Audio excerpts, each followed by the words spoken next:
Good afternoon, everyone. My name is Phil Eskelin.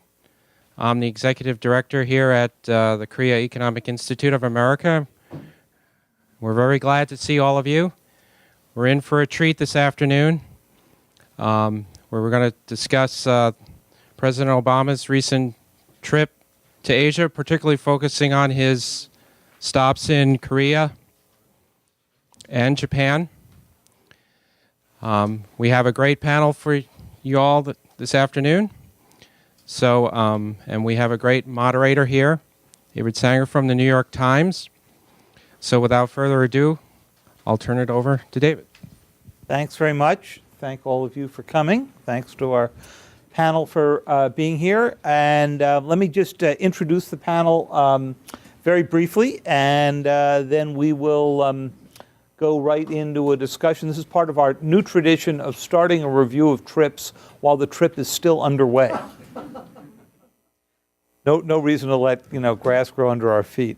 Jim Fatheree, immediately to my left, is the president of the U.S.-Japan Business Council and senior director for Japan and Korea at the U.S. Chamber of Commerce. You've all got more detailed biographies here. Scott Snyder, sitting in the middle there, is the Senior Fellow for Korea Studies and the Director of the Program on U.S. and Korea Policy at the Council on Foreign Relations. He was an adjunct fellow at the CFR from 2008 to 2011, and I know he's a great Korea expert because as we were all going to the Asan Institute program the other day, he was the only one who actually had a credit card in the correct currency to pay our taxi driver, which meant, of course, we stuck him with the bill. Great. Don't get in the camera. That's it. And Mike Green over here is an extraordinary bagpiper who moonlights as the Senior Vice President for Asia and Japan, Japan Chair at CSIS, and he's also an Associate Professor at Georgetown University. So you couldn't gather three people with a greater knowledge of the Japan and Korea parts of this trip. The news person in me makes me want to start with the news, so let me just start with those satellite photographs we're all looking at, which suggest that Kim Jong-un has probably decided to wait for the president to get out of the neighborhood before he sets off what may be a nuclear test of a different type, or this may all be for show. One never knows. But that's certainly the possibility that he would go do that while the president was in the neighborhood certainly sort of focused some of the Korea security part of the discussion. So let me just start with that before we turn to TPP and some of the other lingering issues out of it. Mike, give us your read about what it is the North Koreans might actually accomplish if they did a test like this. What would we learn about them that we don't already know? And what would be the political symbolism of doing this around the time of the Obama trip? Well, on the last point first, I think Kim Jong-un has demonstrated that he views...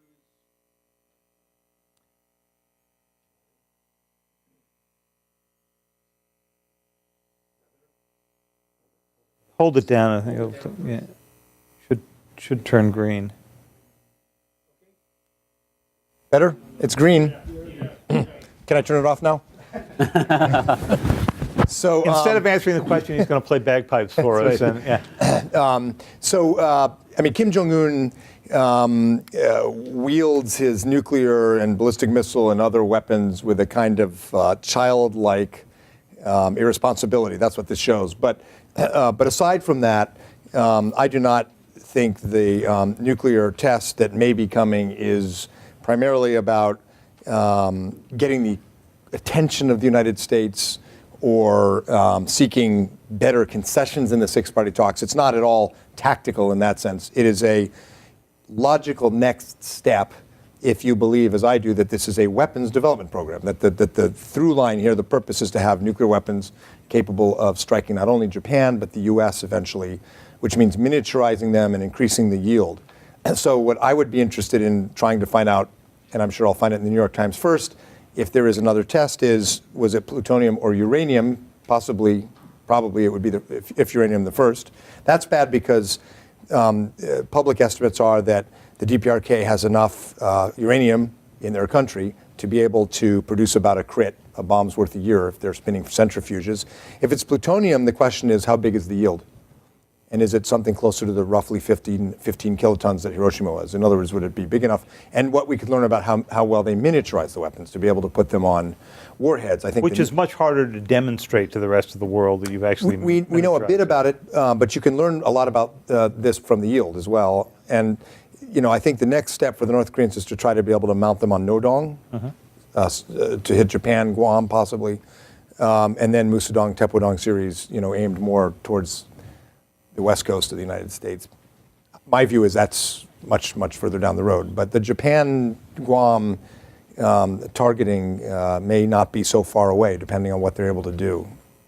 So, Scott, when the president was in South Korea, he talked a little bit about the North, but he was very careful with his language. He did not go one step beyond something he could have said had he been asked at a press conference here. I spent some time at U.S. Forces Korea. They are clearly now rewriting their 5029, the old, always under revision war planning scenario for a nuclear environment. Does that suggest to you that at some point in the Obama years here, they have at least de facto come to recognize North Korea as a small nuclear power capable of deploying a weapon somehow? It may not be on a missile, it may be on something far cruder. Or is this just prudent planning?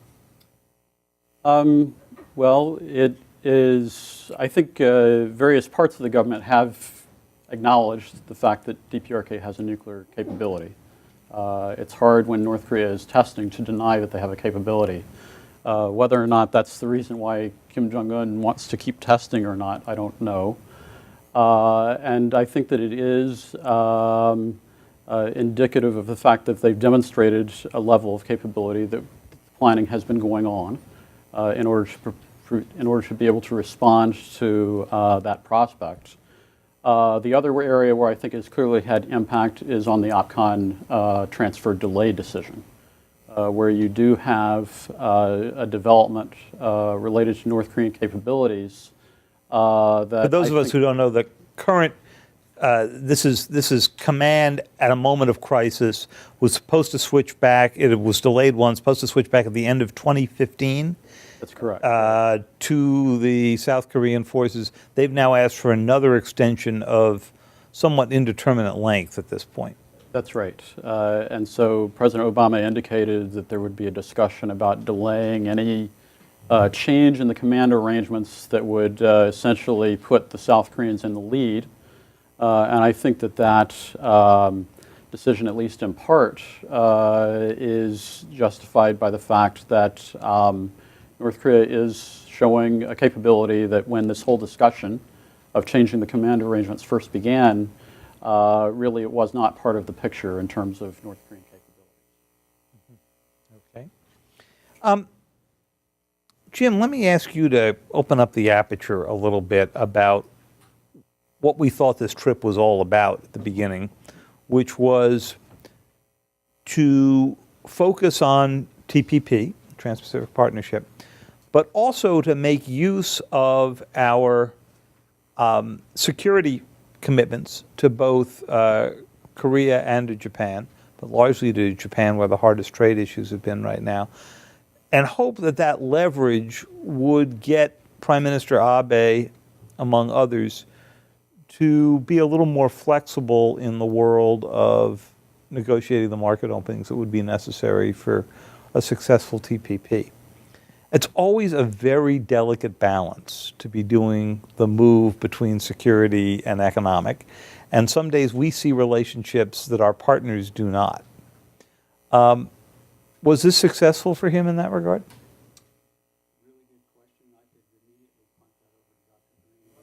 Is your mic on? Mic You on? have to hold the button down for a few minutes. Showing green too.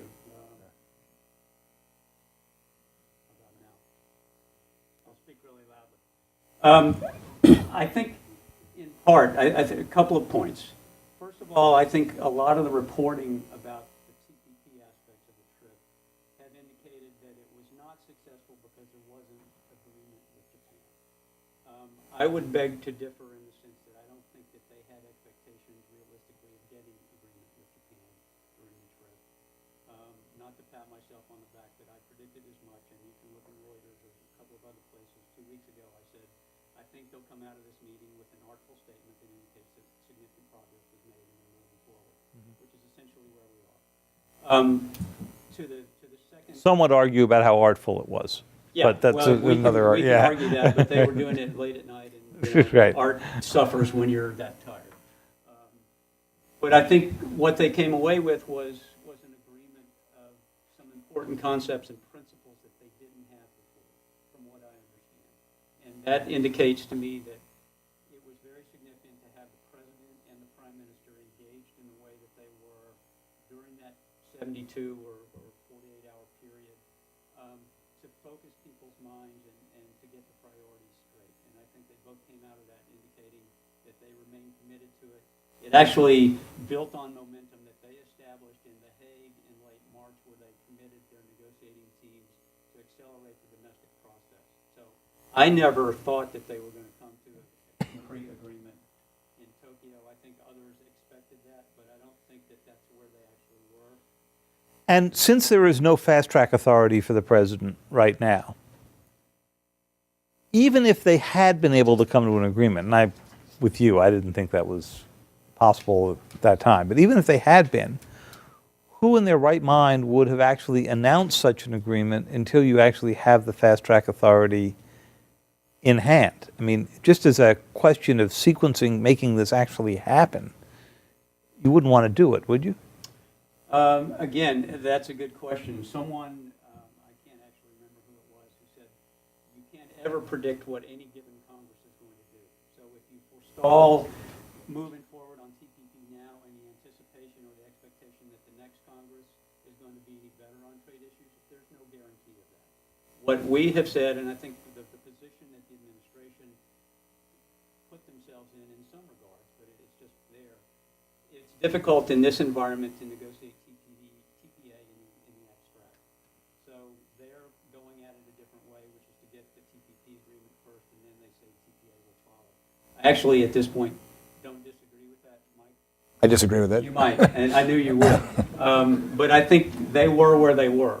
And optimally, they would have not been in this place, but this is what we're having to deal with.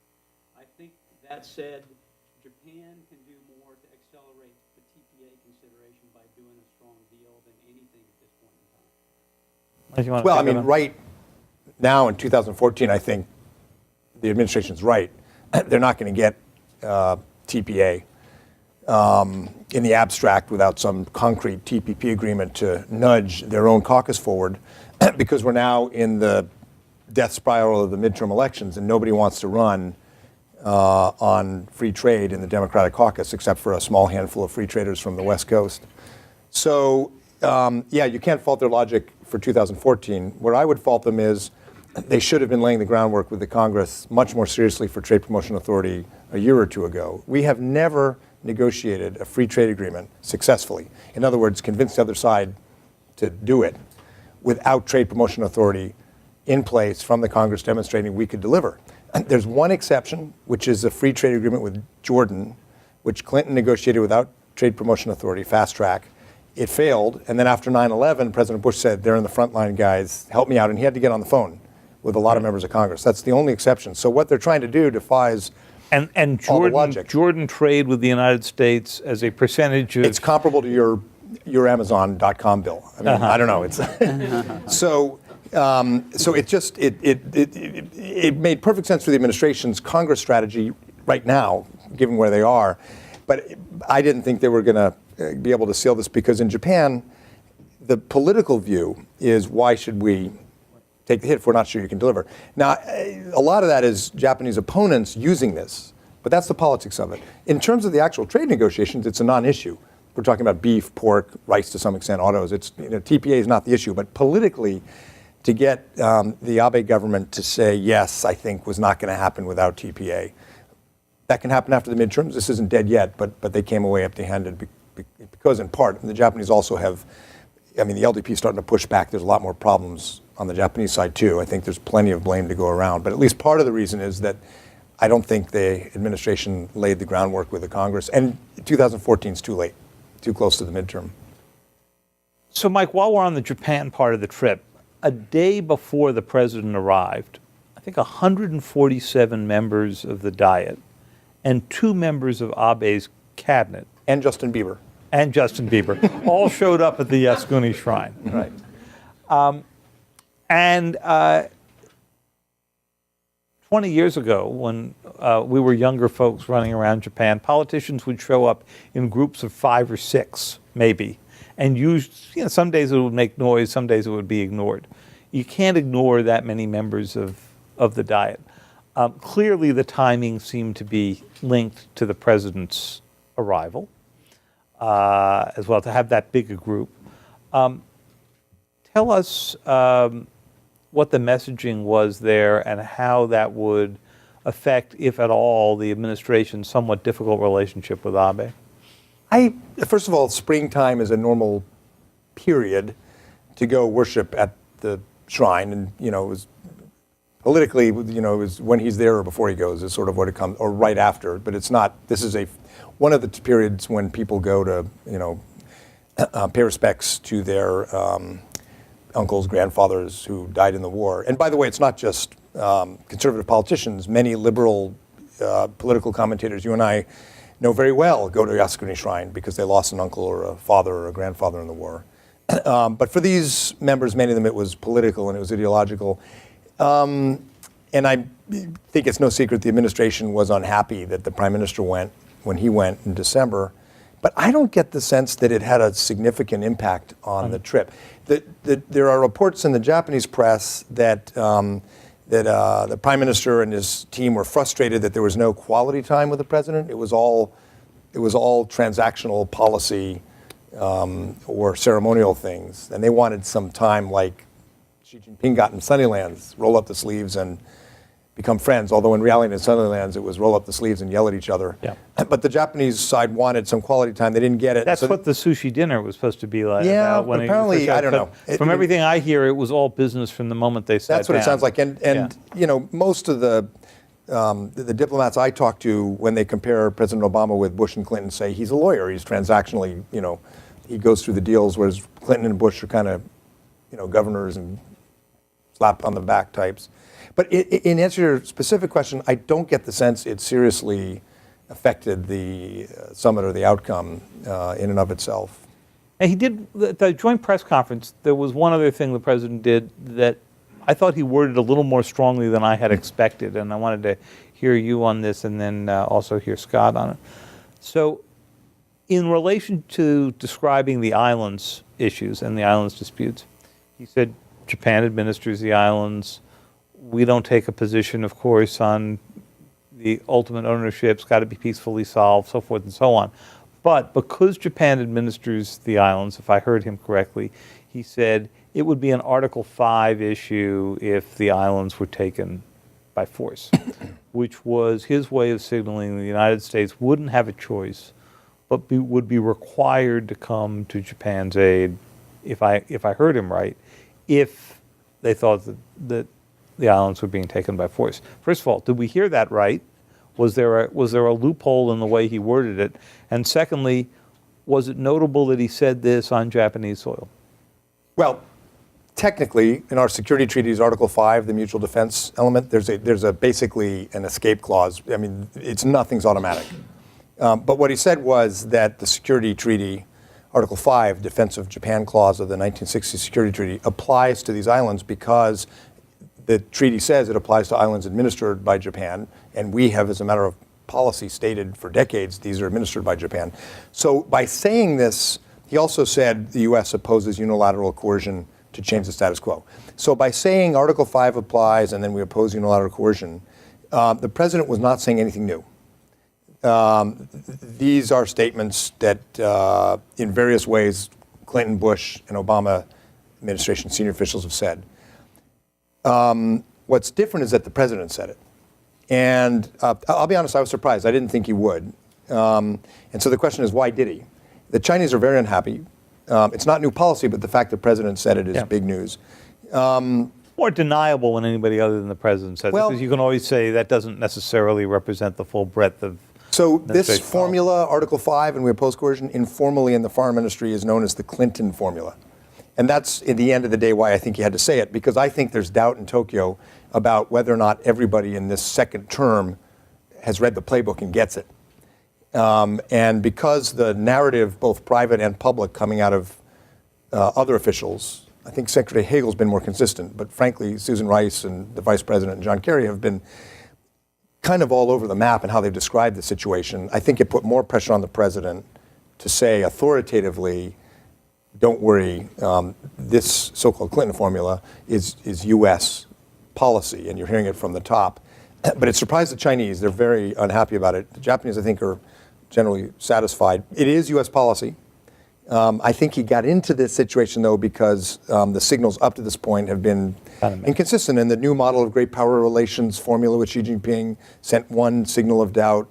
The Crimea and Syria responses sent another signal of doubt. The defense budget. There are a lot of things making allies like Japan wonder. And so I think the president decided, I didn't expect this, but he decided, I think, he had to say it unequivocally. Scott, Korea was not initially on the schedule for this trip, and then it was added in part because it was pretty clear that if he went to Japan, made statements like the ones that we've just been discussing, and then bypassed Korea, even though he had been there, 3 previous times, I think, that it would be read by the Koreans in a very different way. So what struck you about his security comments in Japan and in Korea, and how much of a difference did it make just that he did this stopover? Well, I also wasn't necessarily anticipating that President Obama was going to say what he said about the Senkakus, but I think the Crimea and Ukraine issue probably is really the one that put a lot of pressure on the president to, in a way, directly address the questions about deterrence and to provide the assurances that the Japanese wanted to hear, and then also I think he basically did the same thing in South Korea with North Korea. Just because that issue seems to rise as a question, at least in terms of the public discourse in Japan.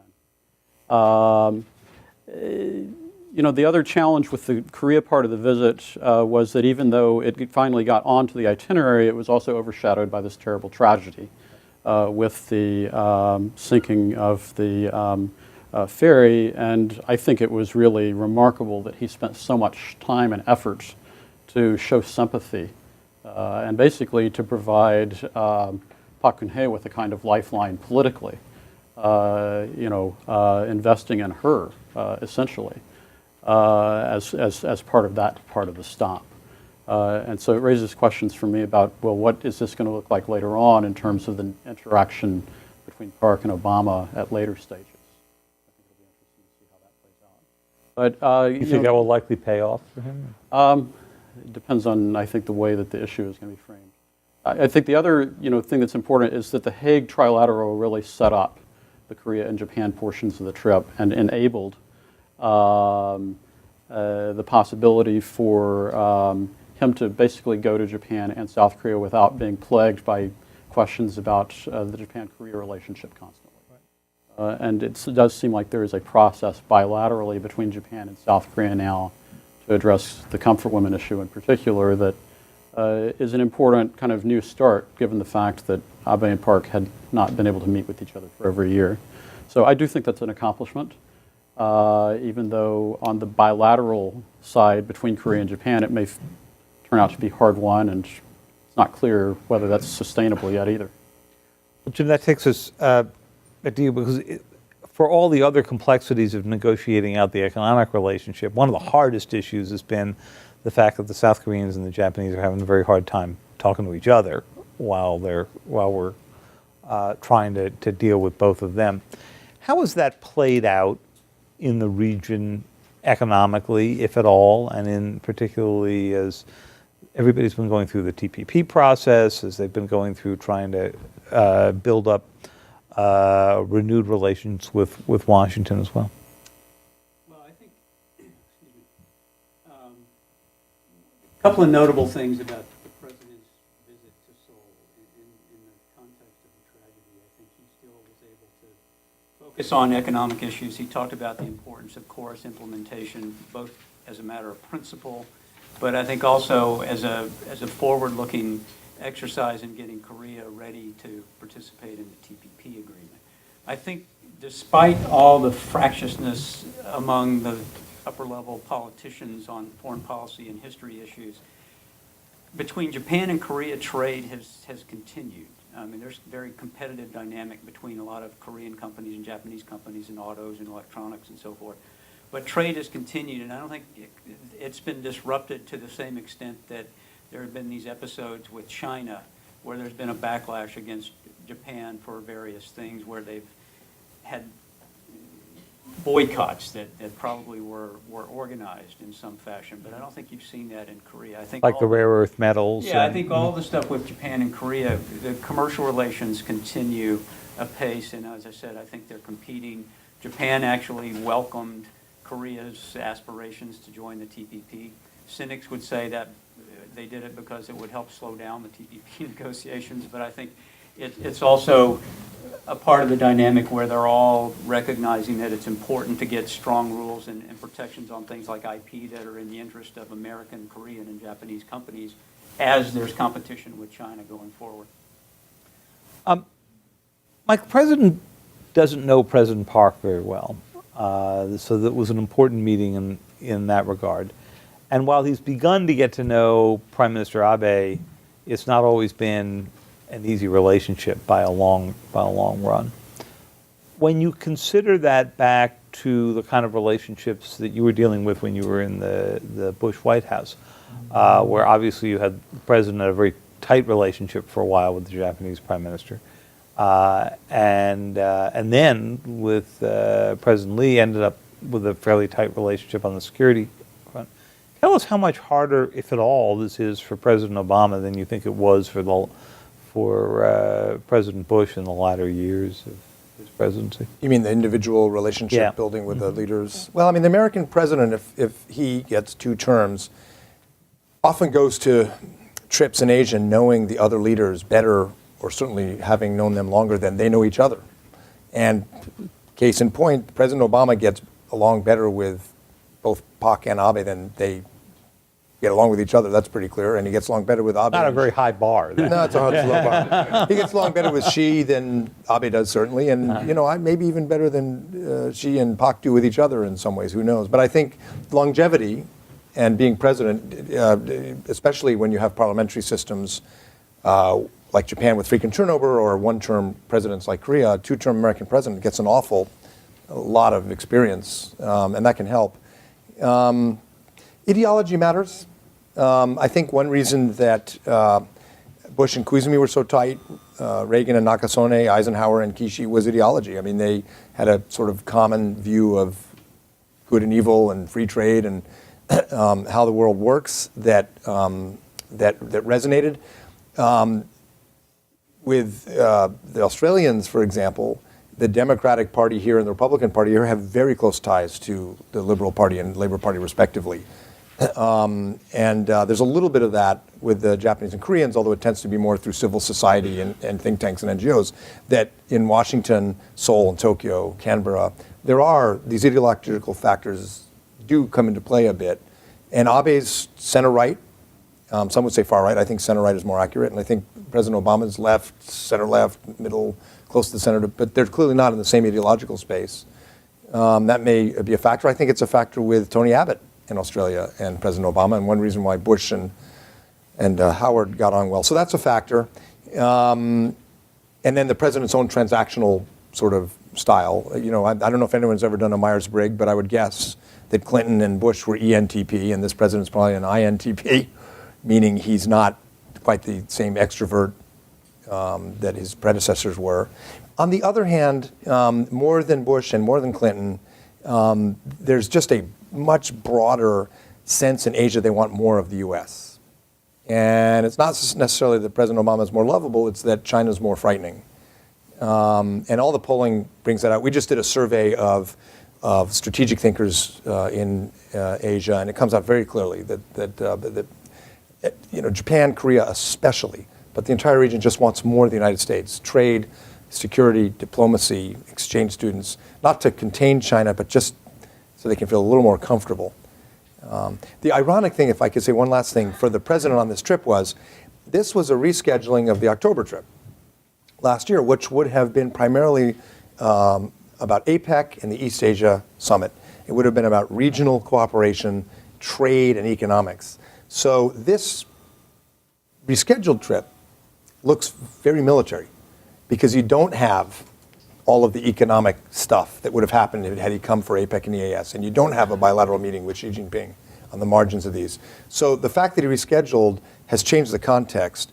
And then especially not getting TPP, the trip, if you include the Philippines and Malaysia, has a much heavier security component, all of which is legitimate and very, very important. But it does stand out more for the lack of TPP and the fact that you don't have APEC and EAS as the premise for going. Especially at a moment that they were trying to prove that there was more to the pivot than just a greater military presence. It would have been much, much better had he gone in October, although I understand politically why that wasn't going to happen.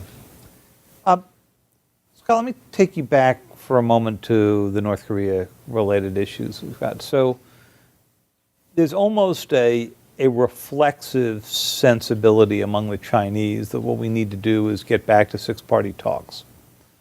When you ask the question why, what you would accomplish in six-party talks, it's a little bit harder to sort of get the conversation going because we've already had the North Koreans say that they have no interest in ever dismantling their nuclear program. And of course, the purpose of six-party talks, or so I have read and occasionally written, is to denuclearize the peninsula.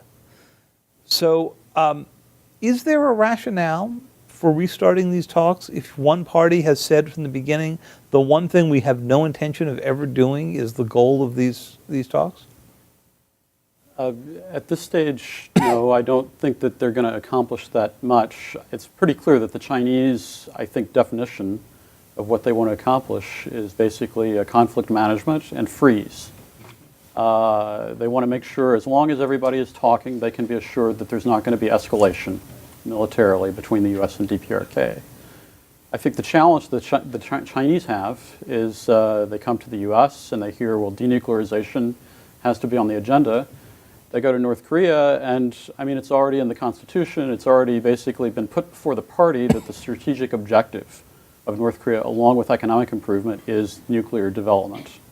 And so unless you have Kim Jong-un coming to Beijing and saying, I'm going to denuclearize, it's very hard, I think, to justify getting back to that particular forum for dialogue with North Korea. Mike, you have a view on this? I agree with Scott. I do think the administration is, my sense is, the administration is having a quiet debate right now, which is awfully quiet if you haven't picked it up, but I sense the debate is between those who want to continue strategic patience, which is essentially the timeout chair for North Korea, and those who are trying to think of some way to get North Korea back to talks. Those who want to bring them back to talks would say to Scott, who I agree with, would say, no, it's not about a freeze. It's about a first confidence-building step towards, denuclearization down the road. The opponents, I think, are saying, look, the North Koreans cheated on every agreement. They've put nuclear weapons in their constitution. We can't resume six-party talks as if nothing happened over the past few years. And as if they have not complied with previous Right. We can't just sort of say, it's sort of like you're playing football and at halftime while you're in the locker room, the North Koreans go out on the field and move the ball all the way down to your 2-yard line and say, we just want to pick up where we left off with no conditions. I don't know how that will come out in the administration. Probably it'll be frozen. I think strategic patience will stay. But if the North Koreans do a major nuclear test, it'll become a very intense debate. I hope that they'll go ahead with sanctions that constrict the program, regardless of whether the Russians and Chinese are on board in the Security Council. We've always slowed the train down to let the Russians and Chinese get on board, and the sanctions, are, as you know, are much less effective. I hope this time we'll break that pattern, but I suspect we won't, if there's a test. Yeah, and Park's statement in the Q&A with President Obama really puts the pressure on the Chinese and the onus on the Chinese, because she basically said that if they test, the North Koreans test, what's the point of going back to six-party talks? And I thought that was a very strong statement that really puts the ball into China's court to deliver something. Or stop something. Yeah, Yes. stop something, yeah. The North Koreans responded with some choice words about President Park. It's a family audience here, so we'll keep them out. But it was actually quite remarkable, specific personal vitriol that, even by North Korean standards, was a little bit out there. Yes, you want me to say what it is? Is that what you're looking at? No, I'm not. But I was trying to figure out why it was you think that they responded quite that harshly. If you want to say why it is, that's fine. It's on you. That's their MO now. They said some pretty nasty things about my boss, Condoleezza Rice, not to mention Vice President and the President in those days. They're just more defiant, and I think they want to signal to the North Korean game with the Chinese is to convince the Chinese that they're unpredictable and dangerous. And Park's intent, as Scott points out, was to get the Chinese to put pressure on the North Koreans. So this was, I think, at least as much a signal to Beijing, you push us, who knows what we'll do. So, Jim, one last question for you, and then we're going to go out to the audience for some questions here. So we are where we are with the TPP negotiations. They come back from the trip. You don't have the organizing pressure of another presidential trip to Asia until the fall. Does that make a difference in the end? I mean, the Korea Free Trade Agreement was negotiated after a trip in which it appeared like not a whole lot got done on the trip, and then it came together later on. What's your take? Well, I think. Okay, sorry. I think people don't want it to drag on in the administration into the fall. I mean, I get the whole premise that these things are big action-forcing events, but I think the momentum was established, as I said, going back to The Hague, and they really did make some headway. Call it what you want, setting parameters, et cetera. But my understanding is that they're in a better place than they were. They'd like to sustain that momentum. And so you do have another action-enforcing event coming up in May, which is that you've got a ministerial meeting of the APEC ministers, a lot of whom are involved in TPP also. You've got another chief negotiator round in the middle of May. This is all trade wonk stuff, but I think these are the kind of things that they look to. I don't disagree that the midterms, the closer you get to that, the harder that it gets for the president. But I think also Prime Minister Abe has got a very high approval rating now. It doesn't get easier for him. Even Mike's comments about TPA notwithstanding, I think his approval rating and his position right now is as strong as it's going to get. And so I think you could make an argument that now is the time for them all to try to band together and put on the collective big boy pants and move this forward. Can I just say I agree with that? The right thing for Abe is to do this. I mean, they're doing an extremely impressive job, to the enormous frustration of journalists and think tankers around the world, of keeping the negotiations secret. But it's pretty clear they're haggling over pork and beef. Yeah. And that's about it. I mean, autos is more, and rice are more sizzle than steak, more fury than content. It's a few markets that are infinitesimal in the Japanese economy, so it's all about the politics. The right thing to do for Abe is to do this deal. I think the president. My point earlier was the president made this a lot harder for him by not working TPA domestically, starting a long time ago. But we are where we are, and the right thing is for Abe to do this. And if I may, Sure. one more thing. I think the president. I was struggling to stay awake in the middle of the night watching the press conference the other night, but I think he was very pointed and clear in saying to the prime minister, we all have political issues that we have to deal with. I've got mine, you've got yours. Let's move this forward. And I think that, to the point of leadership, I think had that been done several months ago would have been optimal, but I think the fact that he did it now and the fact that he showed, I think, a very high level of familiarity with the substance of the negotiations, but also the political dynamics of the negotiations, I think suggests that he will stay engaged, and I think if they've got a commitment among themselves to both stay engaged, I think there's an opportunity here. Okay, so we're going to go to some questions. Chris, you want to start? There's a mic coming there. Discussion. You did this last week, didn't you? At Asan, it seems like. Yeah. Two questions, if I could indulge. Going in, there were all kinds of things in the Japanese press and people here that somehow the Japanese government just didn't have confidence in America's word, and you know, all the Article 5 stuff and all that. We've all been talking about it for months. Do you think that the way it was handled, the extent to which Obama personally got involved, do you think that we're still going to be hearing that, well, we're not really sure, or has that one perhaps gained some belief in it? Has that gained some traction, not subtraction, traction, and presumably the Philippines thing will add to that too. My second question is more on Korea. The two presidents engaged in almost a congressional colloquy on comfort women. She had a lot to say, and then he had a lot to say. And boy, you know they had worked that one out, or the staff had worked that one out. And they weren't just talking to each other. They were talking to our friends in Japan. What did you think of that? What do you think the effect of it will be? Two different questions, both in a sense about confidence. Thanks. So will the allies keep saying they don't have enough assurance? Yes, because of the often forgotten obscure Article 92 of our security treaties, which says allies are allowed to continue whining no matter what. No, Unless we're actually shooting at somebody, we're not there. the president's statement, which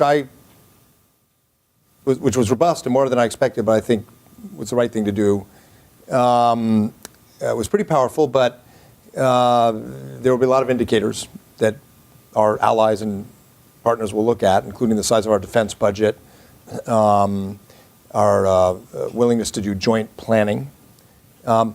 Overall, in the U.S.-Japan alliance, I think with the president's trip as an action-forcing event, the momentum now, though, it's pretty strong on bilateral defense guidelines. The president also, very importantly, welcomed and supported Prime Minister Abe's reforms to include collective self-defense and arms export relaxations. That was very important in a Japanese domestic political context because it said to Abe's coalition partners, get out of the way, basically. It surprised them. So there's a lot of momentum now from the president's trip, for which the administration deserves credit, that should help in terms of bilateral planning, defense guidelines review, and so forth.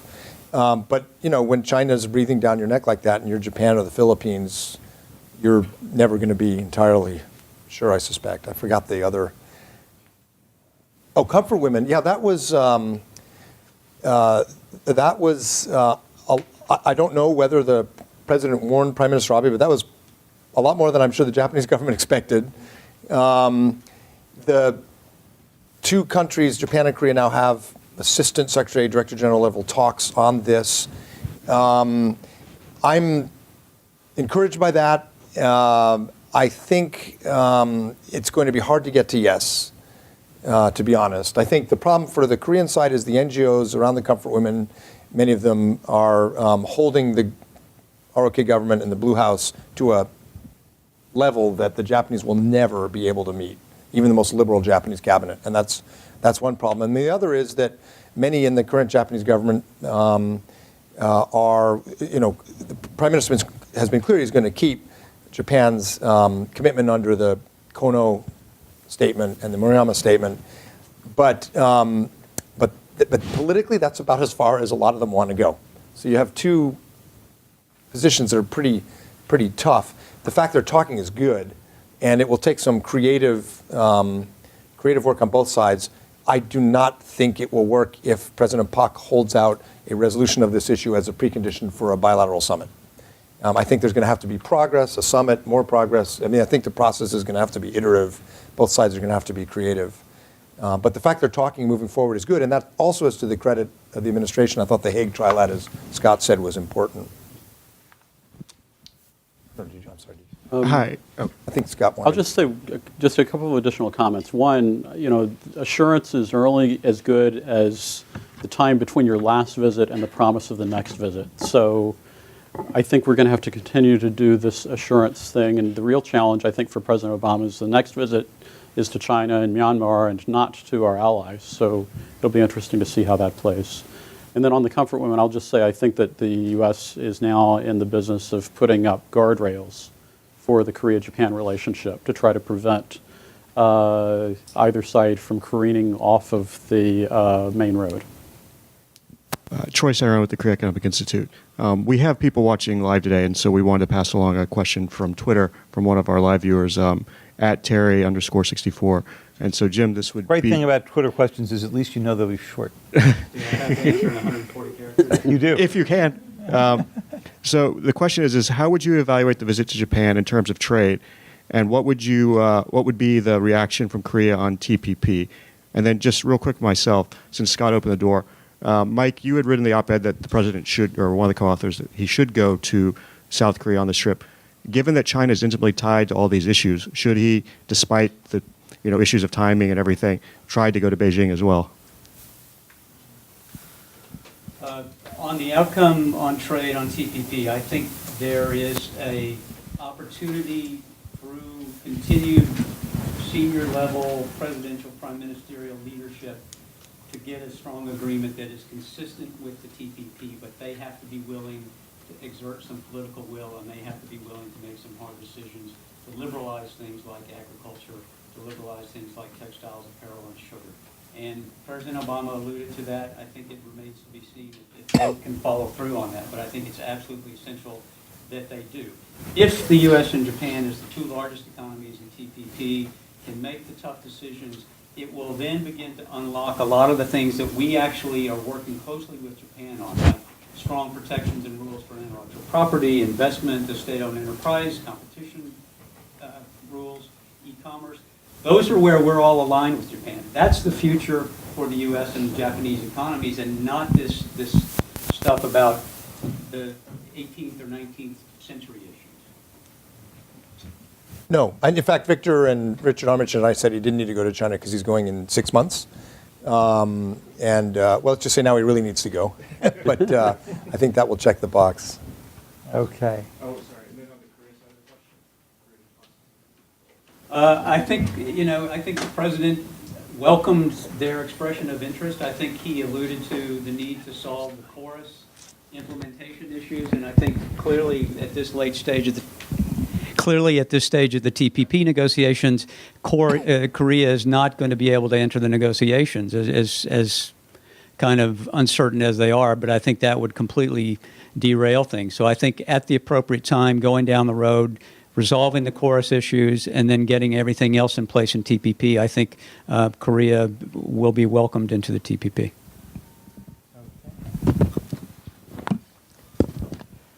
China, I'd like to get your assessment of the reaction to China to the trip. After the Philippine agreement, China said, you're clearly going to contain us. That's what you're trying to do. What has been the impact of the visit overall? Well, the Chinese government reaction has been negative. Others may have had different impressions. My own discussions with Chinese diplomats suggest that it's really negative, that they're pretty unhappy, and the Xinhua and other editorials may be actually saying more of what the internal discussions are in China than the official foreign ministry statements, which were negative enough. The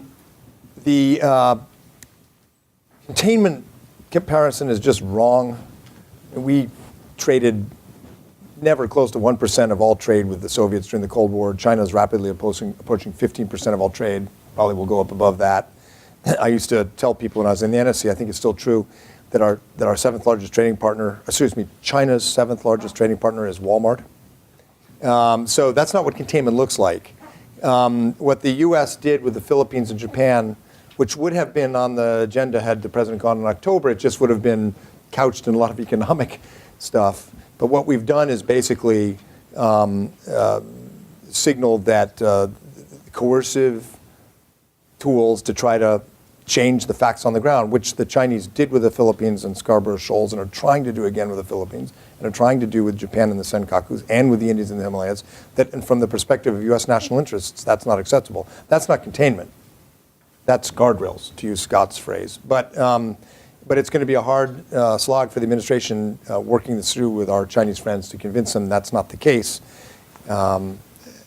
I think part of the problem is that the administration's rhetoric has pivoted frequently between a new model of great power relations or respect for core interests with China that sound very much like a condominium, and the pivot or statements that sound very much like the opposite. Has that been an accident, or has that been I think deliberate? it's personalities. I think the personalities who run Asia policy at various points have different. It's all within the same general direction of U.S. foreign policy strategy since the end of the Cold War, but I think different secretaries, assistant secretaries, et cetera, have a somewhat different take at different points. Scott, do you have anything on that one? Yeah, I'll just say that I think that the big challenge with China is that they see everything that we do as a proactive strategy when a good portion of what was happening on this trip was a reaction. And so I don't know exactly how to get the Chinese to address that particular blind spot in their own characterization of their view of U.S. policy. We asked, by the way, in the survey that we did at CSIS of 500 think tankers in Asia, if they thought the pivot was looked like containment of China or was too much about containment of China. Almost the entire region, with the exception of Indonesia, said no. But the Chinese respondents overwhelmingly said yes. So part of the answer for the administration is get the region to explain to our Chinese friends what Scott just said. Let's see. Other questions, other hands out here?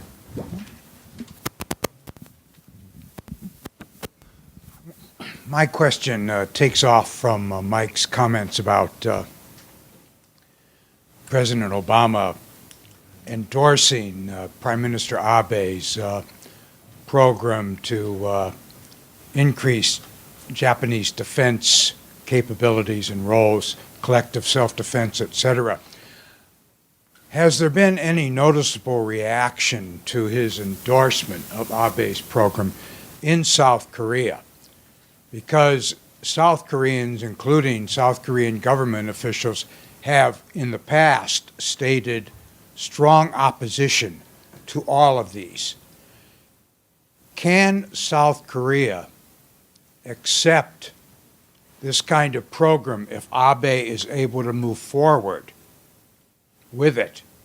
Or is it going to be impossible for South Korea to delink its attitude towards a strengthening of Japanese defense capabilities with the history issue? Can South Korea delink, or is it just too difficult for the South Koreans to do if Abe is able to move ahead with this? Scott, do you want to take that? Yeah, well, Mike was at the TDD that occurred the week before last, so I think you have a better view on it. But, I mean, really, I think the South Korean government has been briefed on what is happening with Japan, but I think that there's a clear public perception issue in South Korea that extends to elites and even those who have served in government at relatively high levels, where there's just, I think, an allergy to seeing these sorts of developments in Japan. And of course, there's a long-standing media narrative in South Korea that is resistant to change with regards to the implications of rightward shifting for the possibility of remilitarization in Japan. I don't think the Korean government at senior levels has opposed collective self-defense or U.S.-Japan defense guidelines. I'm pretty sure I'm right about this. I've followed it pretty closely. If you look at the official statement, they express a lot of caution, and they point out that there has to be transparency, there has to be explanation, that the history issues will create a very negative context for this and so on and so forth. But there is not a South Korean government official position opposing collective self-defense or U.S.-Japan defense guidelines on its own merits. As far as I know, I've followed this pretty closely. And part of the reason is the U.S.-ROK alliance is important, and the U.S. is saying this is a priority. But part of it is that in spite of all the complications of history and territorial questions, the professionals in the ROK, especially those who do the war planning, know that if the U.S.-Japan alliance can't operate effectively, they're in big trouble. because that's where all our reinforcements flow. It's where we do missile defense. It's where we launch. Anyway, without getting into the planning, if the U.S.-Japan alliance isn't operating more effectively than right now, that hurts Korean security. So ambivalence maybe, but outright opposition, I haven't seen. So there's room to work this. The trilateral Scott referenced 2 weeks ago was a small step in the right direction. We have time for just one more question, and in the absence of a show of hands on those. Oh. Let me bring it up. To Jim, this is Bernard Gordon University of New Hampshire. You're fairly positive on the Japan-U.S. TPP negotiations.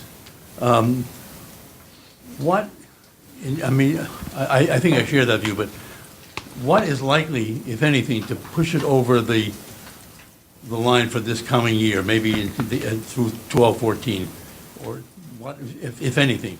I mean, Mike seems to think that Abe is probably in as strong a position as he's going to be, and yet I don't see that. I mean, so tell me what you think is likely to push it over. Well, I think if you look at the politics of it, the president clearly has two major bilateral trade negotiations, TPP and TTIP, underway. I think he would like to have those as a legacy on the economic front, which would actually be quite remarkable for a Democratic president, particularly now. I think for the prime minister, he has linked TPP all along to this so-called third arrow. And I think if you ask me and if you ask other people, there's been a dearth of really substantive, really, really impactful things in the third arrow. Therefore, I think the TPP is actually the most significant thing that he can do in the third arrow that, A, sends a signal to the world that this is a new Japan and we've decided that it's in our best interest to open our markets of our own choice. And secondly, I think it's what Japanese companies are looking for. They're competitive in the region. They need to have the rules for IP and investment in the SOE stuff.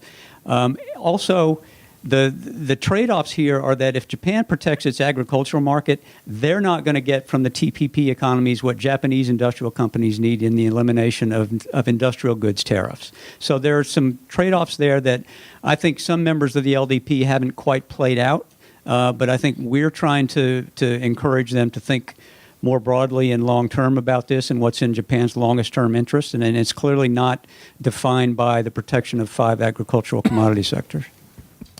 Well, we have not run out of issues here, but we have run out of time. Thank you all for doing this. Thanks, Jim. Thanks, Scott, Mike. And appreciate all of you coming out on a Monday afternoon.